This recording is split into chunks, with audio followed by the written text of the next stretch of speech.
So I'm Tarek, and if you notice from my domain, it's computer, because I think my life has been computer for even more than whenever born. I've been in love with computers ever since, and so I've been passionate about that computer in general from a long, long time ago.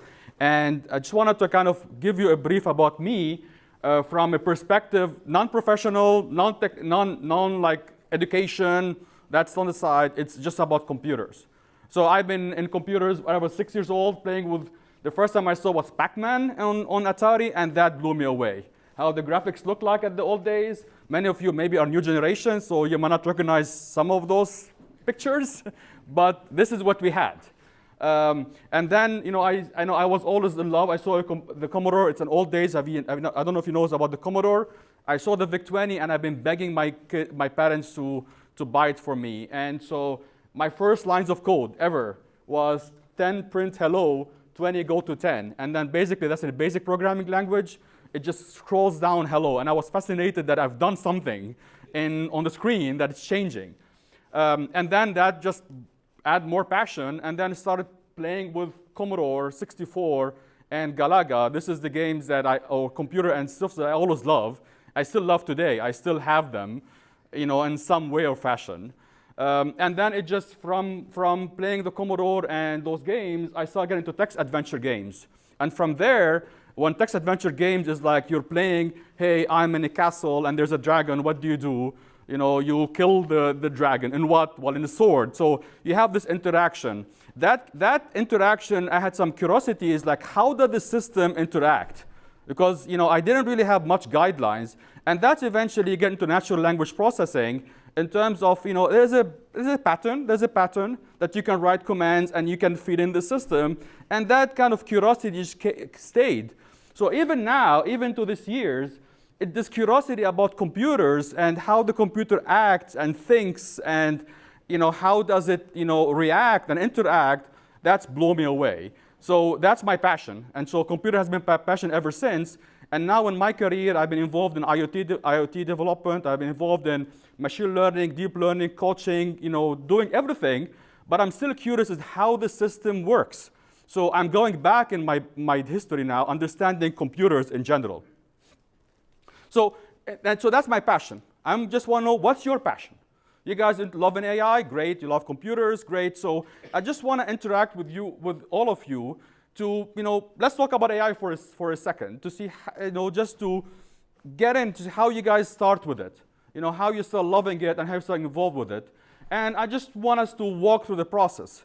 Like today, as a human people, we start with eating, and then, curiosity, and then getting more curious, and then it just continues. That's our curiosity on that side.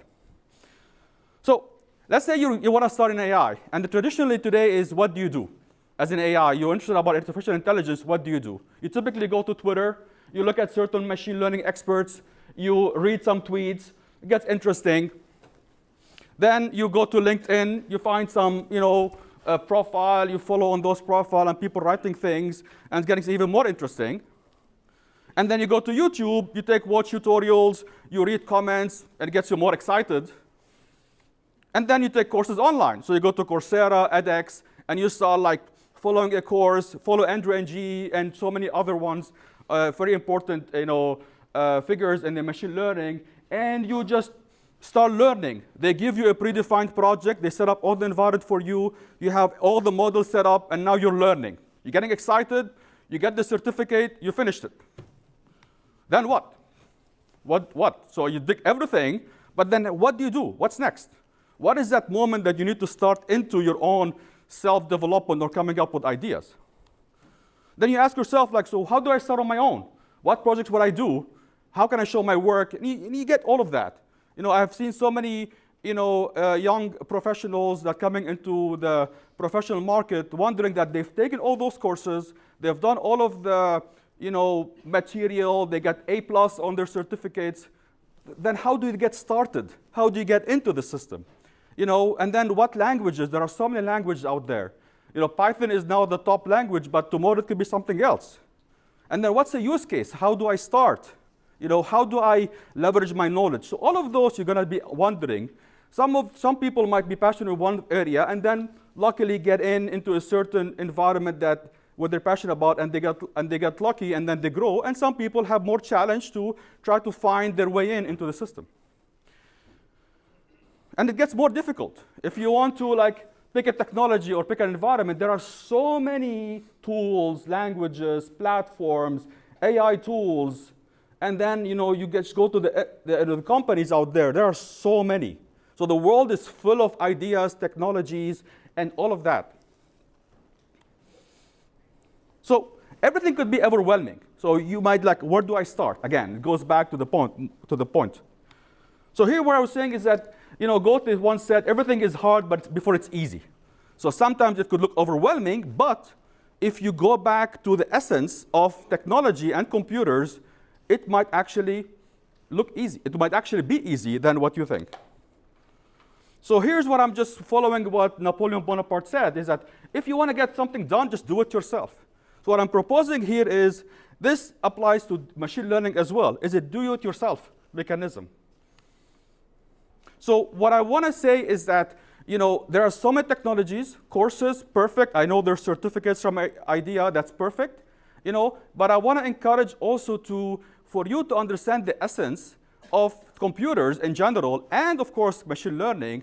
It's not just like learning an algorithm by itself, but really looking at different angles, different areas, from an environment, from languages, from hardware, from servers, to understand all the different aspects, and not necessarily just, if you heard about the latest algorithm in Keras or TensorFlow, you're going to just get into it. So I'm suggesting 4 simple steps. Step 0 is just understand the basics. What is supervised, unsupervised, the basics, and there are 3 key sides. If you're interested in more into the research side, you can go to archive.org, which is very popular in terms of the latest researches being published online, and they're not necessarily peer-reviewed, but you'll get a sense of lots of collaboration and lots of ideas that get you in. It could be overwhelming, by the way. There are so many advanced material, many conferences, including NIPS, and others are always publishing information on there, but it's something to look at. And then go simple. What's a layer? See those perspectives. So understand the fundamentals, supervised, unsupervised, reinforcement learning, and whatnot. And by the way, in this particular PowerPoint, I've been putting hyperlinks, like business people could read this and that. This will be published, I think, on Ideas, and I also have it on my blog, so you guys can download the PowerPoint and then go to the links on their side. Then step 2 is coding. Now, in terms of coding, and again, it's understanding how to set up a Jupyter notebook, and then that's what we're going to show some things on that. Understands how to set up Notebook, which is a Python environment for writing your Python code in a nice website, in an elegant fashion that you can do various things with it, not necessarily just machine learning. You could just do any simple things. But it's a nice notebook, which I will show if you haven't seen it already, because I know many of you are already involved in the field. And then you understand the basics of Python learning, just Python, because that's kind of the most common language in the market, and some other basics. It's very popular in machine learning is you have to import, export files, documents, so you have to understand what is CSV. I know people sometimes would wonder, what is CSV? And so you gotta have to understand some of those essence on that side. Package installation, because many algorithms require you to install packages, understand some of those basics. And now do a virtual environment, which I'll showcase if you haven't done that. And then Markdown syntax. If you go to any GitHub repository and you go any of the README files, they created using a Markdown syntax. A very elegant way of writing comments or information using certain kind of syntax codes that eventually will render as bold, italic, and all of that. It's very nice if you have not seen that. And usually the file would be .md. So this is how a Jupyter notebook would look like, or an IPython notebook, which I'm going to show in quickly, after, once we go through the slides. And this is the site. So basically, what Google did, they took the regular IPython notebook and generated an online version on their cloud. So with that, they would go to that. You would be able, instead of hosting your own web page or notebook, you would go to this one. It ties into Google Drive. And then you can have all of your Python code running on that drive, including installing packages, including already using the predefined TensorFlow libraries already there. And you can do collaboration. So I can share this file, just like you're sharing a Google Cloud file or Google Drive, with others. So this is a nice way, an elegant way of collaborating as a team on a particular Python code, instead of actually going into having a copy of your code and have it, each one have their own duplicate version, and then figuring how things done. And the beauty about this is that you can take this particular file that you created, which eventually could become your personal notebook, and then you can host it by yourself using any other means of hosting. It could be on a cloud solution, or you could just host it or using NB Viewer, which is kind of like a search engine for notebooks, where people would just simply host they have their hosted server or URLs, put it there so anybody could just go to NB Viewer and find the latest notebooks out there. And then third is, now you understand the basics, you understand the basics of running your Python code, setting up the input and all of the areas. Then you go to the third step, which is understanding the machine. Leveraging, not just go to AWS, like zoom into AWS. No, understand how you can run your own code on your own environment. So that's where you get to the essence of playing around with hardware kits. For example, Raspberry Pi. This is a Raspberry Pi that you can just buy online on Amazon or even anywhere center, where you can actually put an SD card and run your Linux on it. Use that at home. You have a router, just connect to it. And you can get fancy. You could actually get yourself a Raspberry Pi Zero, which is for $5. This is a $5 piece of beauty, because you can use that to put an SD card, put your code, connect to a cloud, and then you can do so many things with it, which I will show in a second here on that side. So understand hardware or leveraging tools, not necessarily just go to AWS quickly, because end of the day, AWS is depending how you use it, but in essence, it's just a remote cloud servers. It's hardware. So you can just do it in your side, because once you do it with your environment, you will get more comfortable, get more expert, get more knowledge about the different things that you can do with it. And then you learn how to run your database. Postgres is very popular. It's taking over from MySQL to some extent. And then instead of running it on a cloud and then paying the money for hosting, just running it on your machine could be a Raspberry Pi. And then there are other things you would want to leverage, like maybe take some algorithms code from GitHub, or maybe just kind of find from Git XIV this one, which is they're hosting much of the code that you see in archive, and then they're putting their code there, so you can really zoom into any AI algorithms from that website by itself. So that's an example of how a Raspberry Pi looks like. It could be your own environment. You can you can use it for multi-use. You can let the kids learn how to learn Python, having that at your house. Of course, your kid's going to say, where is I prefer my mobile phone or my Apple. But, there is some cool things you can do with it. You could have it as your media server. You can do so many things. At the same time, it will be a nice way for you to build your own AI or run your AI algorithm on that side.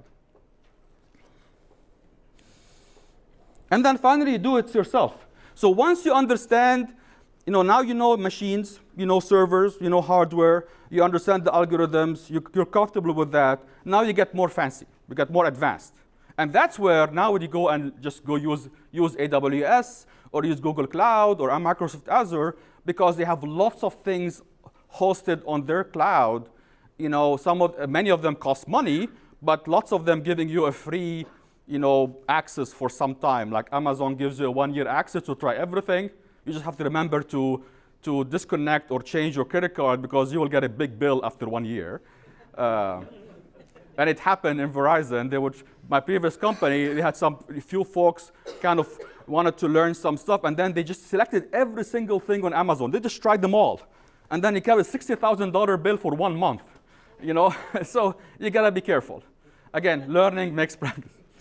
And then this is where it gets fancy. You can actually, being comfortable with Raspberry Pis, you can actually do some cool cool AI things.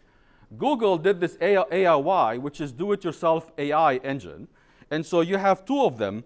One of them, this is going to be it's a box made of cardboard, which basically, or there's a speaker, there's a Raspberry Pi, and there's a button like the arcade games. And this one running on an SD card, so this is your Raspberry Pi here. You have an SD card. You connect it to your network. It has some nice scripts that connect to the Google Cloud because they're trying to really come up with some mechanism where you can leverage the Google Cloud from AI. And then you can build some cool things just like similar to Alexa. You can do your own OK Google and then connect to it. You can also do nice text to audio, so it does nice conversion and vice versa. So you can press the button and say, hello, it will convert to text. And then you have lots of creative ideas that you can come up with just on that side. Same thing with this one. This one is the visual version. And this is basically, instead of just there's a Raspberry Pi Zero in it. Unfortunately, it required lots of soldering. So I burned, unfortunately, 5 of those to get one right. But now I'm a soldering expert, so now I know how to solder. But the nice thing about this one is that it has a beautiful camera. So it uses the Raspberry camera. There's a Raspberry camera, and I think I put the link somewhere.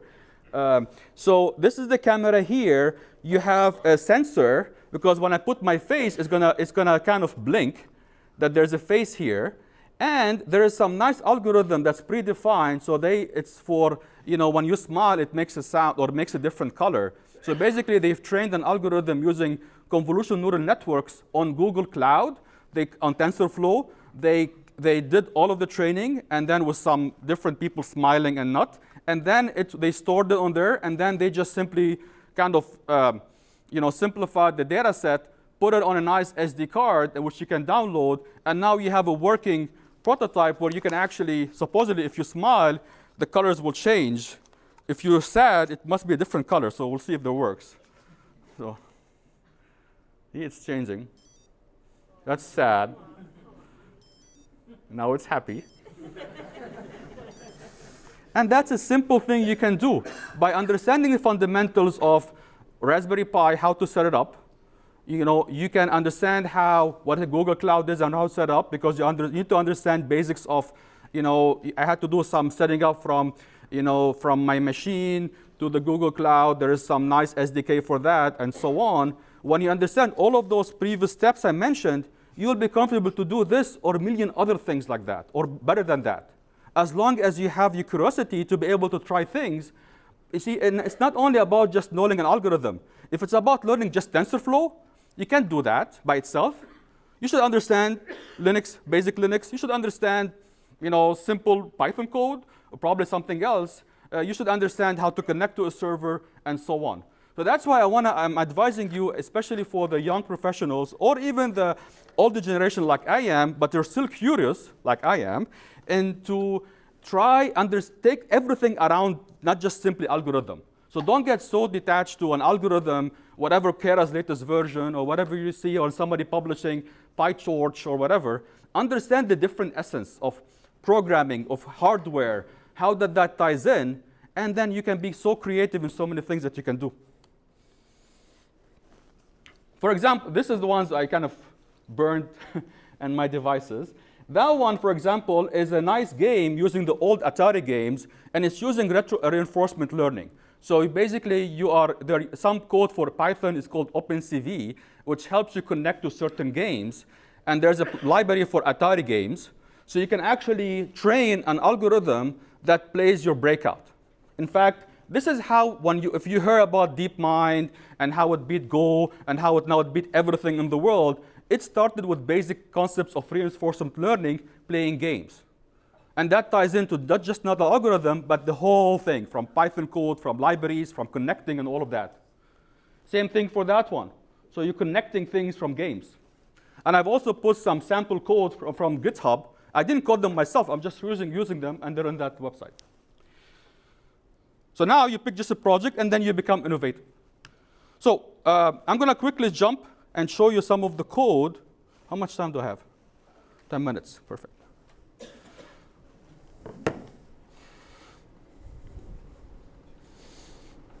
All right, so this is Google Collab.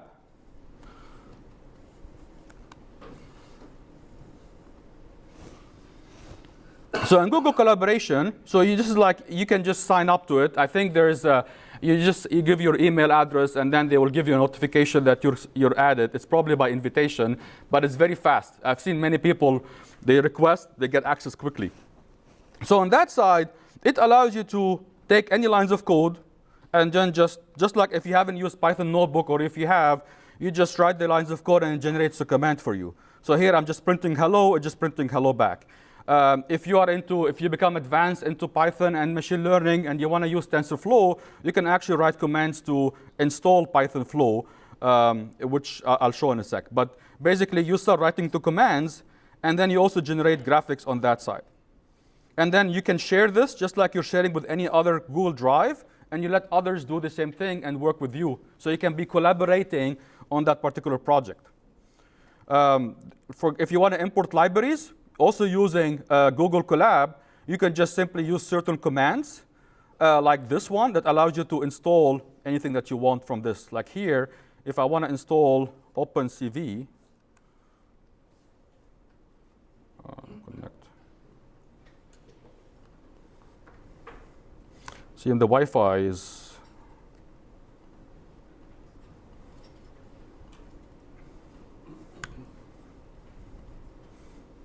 it's amazing, always something happens in the demo. So here, let's say I'm doing open install OpenCV.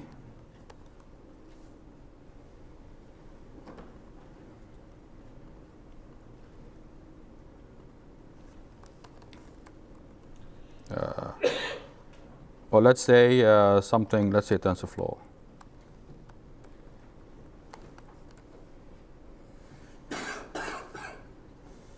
All right, so here you're trying to install. So that's something nice that you can actually install directly from the project. All right, so then this is like another one. So you can actually do visualization using Notebook. And the nice thing about it that you can do it different types of, you can, like copy it to your drive, have it your personalized version, and so on. So that's a nice way that you can collaborate, learning about Python. You don't have to install any of the things I mentioned before, like having your own server, but that's how you can do it. Now, let's say you want to do your own notebook. So you want to do it, and you are like, now you're learning Python, and now here you are in your machine, and you want to create a Python notebook. So if you guys have not seen it before, so you can actually, I don't know if you guys understand about virtual environment. Somebody was asking about how to have an environment set up. So you can do an environment that you want to use it for setting up your code. So here I'm writing a virtual env. That's an environment command for Python. So I can have a specialized environment.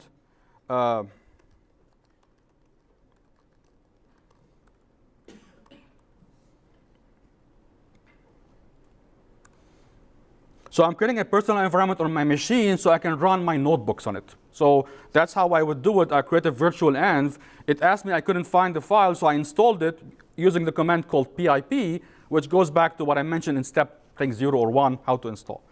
So then you activate your environment. And again, this is stuff that you will practice once you get into the fact. And then let's say I want to install my notebook. I would do Jupyter. Install Jupyter.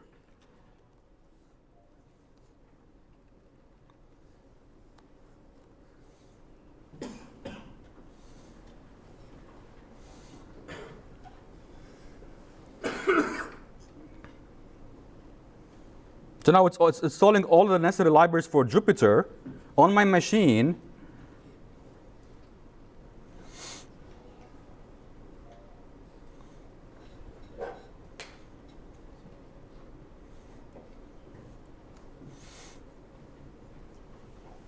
And then you run notebook.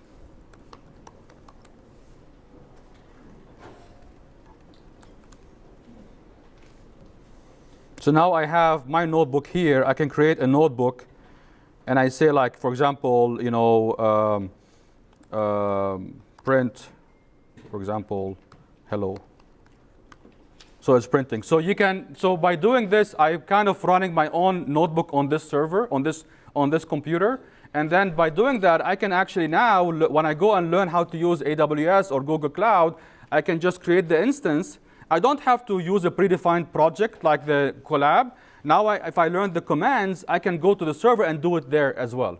So this gives you more flexibility for you to do whatever you want, because now you're learning how to set up the notebook. I've seen many young professionals, they're just using a predefined web page. Somebody have created a notebook for them and they want to use it. This way, you're doing it yourself. It's all building about yourself on that side. OK. Now, you can also do other things. So, you can, you can install your different libraries and so on. And then if you want to get fancy, if some of the retro gamers that here, anybody who's doing the Commodore? Anybody doing Commodore? Hands? OK, so I found this nice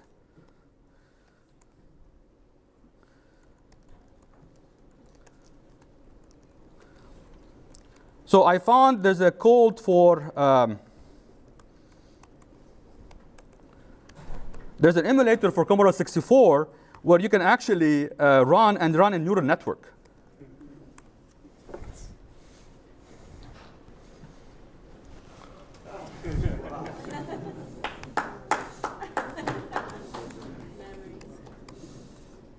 Does that ring a bell, huh? Load.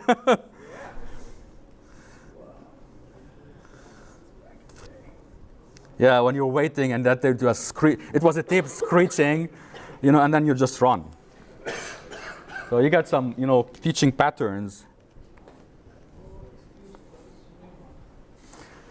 So great. So basically, I mean, it's being creative, doing yourself, being comfortable with the environment, not just simply projects, not just simply looking at what's on Twitter or Facebook or social media, is having a well-rounded perspective on different things in terms of hardware, like I mentioned, how to tinker with this, how to tinker with building boxes. And this is all the instruction already included within Google AOI.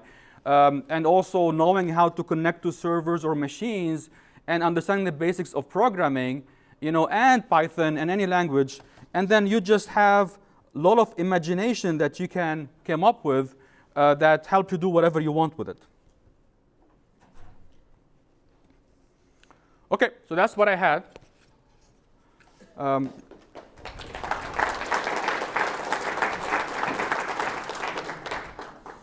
And this is my website. Feel free to connect with me. I always try to help anybody who's interested about any technology or anything. And my even the PowerPoint is also hosted there. Thank you.